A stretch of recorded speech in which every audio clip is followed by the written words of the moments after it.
À la fraîcheur de l'arbre et à la tombée de la nuit, Baba Soro raconte son histoire aux enfants assis en rond autour du feu.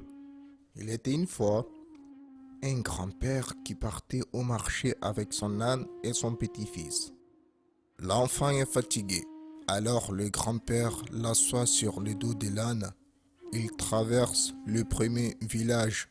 Sur leur passage, les gens parlent. Quel enfant mal élevé! Ce n'est pas normal! C'est le grand-père qui doit être sur le dos de l'âne. Ah, c'est ça les enfants de nos jours. Ils n'ont aucun respect pour les personnes âgées. Entendant cela, le grand-père s'arrête et dépose l'enfant sur le sol. Puis il grimpe sur le dos de l'âne. Les voilà à nouveau en marche. Ils traversent un deuxième village.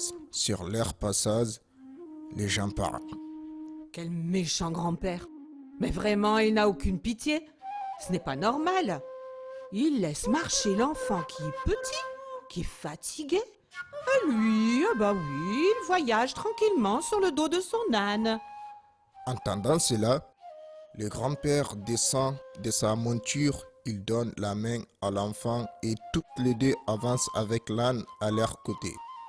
Ils traversent un troisième village. Sur leur passage, les gens parlent. Qu'ils sont bêtes! Avoir un âne et ne pas s'en servir, se fatiguer à marcher, alors qu'il pourrait voyager sur son dos. Entendant cela, le grand-père fait arrêter l'âne. Il s'installe l'enfant à nouveau sur le dos de l'âne et s'installe lui aussi derrière l'enfant. Ils reprennent leur route. Ils traversent un quatrième village. Sur leur passage, les gens parlent. Quelle méchante personne! Ces deux-là, vraiment, ils n'ont aucune pitié. Pauvre animal, pauvre âne. Entendant cela, le grand-père s'arrête. Il fait descendre l'enfant. Sébès fait monter l'âne sur le dos et ils reprennent leur route. Ils traversent un cinquième village. Sur leur passage, les gens rient. Ah, qu'est-ce qu'il est fou, ce vieux-là! Hé, ton âne, il est malade à ce point? Mais pourquoi fais-tu ça?